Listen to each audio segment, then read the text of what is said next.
Hello, everyone. Today is January 26th. Yesterday, Apple released documentation for how they intend to comply with the European Union's Digital Market Act and the requirement to allow, among other things, third-party app stores. So we're just going to give you our quick takeaways from the initial announcement, starting with how third-party stores themselves are coming, but also what's changing in terms of the business terms, a side note from Apple on the new analytics, and a little more. So let's start with actually what's changing for third-party app stores. This was expected to be the big change, and it is coming.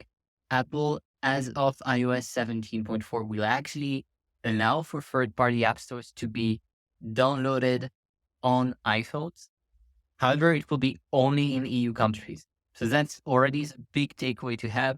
We're talking about only 27 countries out of all the territories you can reach with the App Store. And of these 27 countries, only 2 are actually in the top 10 of countries from where App Store revenue is coming from. So the impact is not as big as it could have been at the very least. The second thing is Apple will remain in control of at least some of the technology. All new stores will have to rely on the marketplace kit that Apple has published as of yesterday. Additionally, Apple is mentioning technology such as app install sheet as a requirement. Apple confirmed that app tracking transparency will still apply to third-party stores. And so that means that overall, the new stores are still going to be somewhat guided by the evolution that Apple will introduce to the App Store. Also, for app developers, app previews will still be a thing. Third-party stores will allow users to download apps from outside the App Store. However, any app developed for iOS will have to go under what Apple calls process, which, as far as I understand so far, is going to be mostly the technical side of the review. And that means that while other stores could be more flexible on marketing guidelines, at least for the technical side of reviews, Apple will still be in charge of checking an app's safety, security, privacy, as well as what the app declares are its functionality and overall intentions. Last but not least, one item that Apple is really stressing in their documentation is how opening iOS would open the gate to more issues around malware protection. As a result, Apple is stating that they will reserve the right to not allow an app that was downloaded on a third-party store to open if they fear the app is containing malware.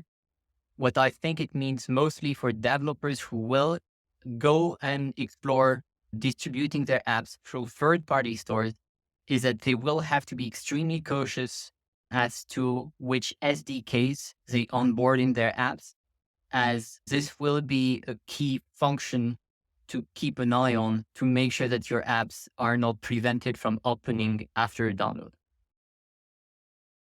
Another big change regards payment services.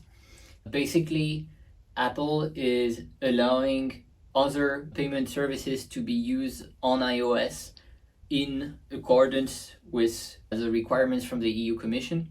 There will be 2 methods. The one we clearly know already is via link out, which is something Apple already announced for the US market a couple of days ago, and which will lead to a 3% reduction in the commission taken by Apple for apps that link out for payments instead of using Apple Pay and its services. It's a fee that looks relatively small when you consider all the services included in Apple Pay. So I don't think it will make a big difference, but maybe other technologies are going to introduce more innovation and that will change in the future. Now, the most important change announced by Apple regards its business terms. While until now, app developers have been asked to share a portion of their revenue with Apple via a 15% or 30% commission on in-app transactions, Apple will soon introduce a new formula. The new formula is going to be mandatory for developers who will also distribute their iOS apps on third-party stores in the EU, while for developers who only publish their apps via the Apple App Store, that formula will be accessible but non-mandatory. The formula works as follows. First, developers have to pay a €0.5 fee for every annual unique app install, reinstall, or update after the 1 million user mark. Second, a percentage fee on transactions generated via any app still applies. That percentage is either 10% or 17%, parallel to how the previous model uses 15% or 30%. And you're also meant to add a 3% additional fee when transactions are powered by Apple Payment Services. Apple has already put out a statement declaring that the new terms would probably benefit over 99% of all developers today. However, with that statement, I think what's important to note is that 1% of developers are responsible for most of the transactions in the App Store.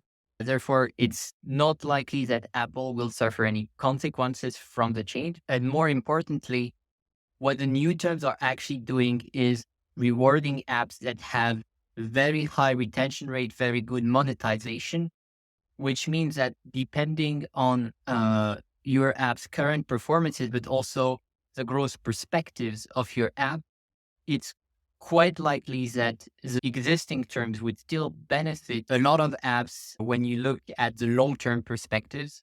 And definitely a lot will depend on the business model that has been chosen by different apps. And for instance, hyper-casual games are probably going to want to stay with the current terms rather than adopt the new ones based on how their monetization and their costs for marketing would be impacted by the new terms.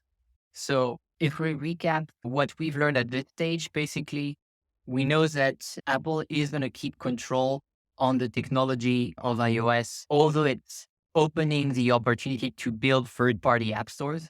Those will only be available in the EU. And as a consequence, Apple is also creating new business terms that can be adopted by every developer, even if they don't go for third-store publishing. So what does that mean?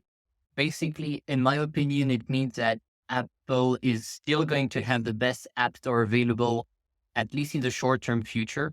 We know that Epic Games has announced they will start the store on iOS once everything is made available, which will be after iOS 17.4. But I still think that the App Store is going to have probably the best technology for the short-term future. And in general, apps that will want to look at alternative stores and want to consider the new business terms will have to first make a lot of calculations to see if it would be profitable for them to change the way Apple Commission is taken as of today. Now, a last news, which is kind of delivered by Apple in passing, is that they're also going to be releasing multiple new reports on the analytics of App Store Connect and even releasing a new API for these analytics. This was actually announced back when Apple announced iOS 17. So I think it's mostly announcements we had sort of forgotten, but are finally going to come with iOS 17.4, which is great news. Now, Apple hasn't shown the report already, but has basically shared there will be 4 main categories: engagement, commerce, app usage, and frameworks. Out of the 4, the most clear, in my opinion, is app usage, which sounds a lot like iOS vitals are coming to the App Store. So it will be important for ASO practitioners to actually monitor those reports once they come out, because they could also mean there have been some changes with the iOS algorithm corresponding to the metrics that are going to be measured in those reports. That's it for the announcement recap. Quite a lot to unpack, obviously, and more to come. So we'll keep you guys posted. And if you're looking to discuss more, definitely reach out to us.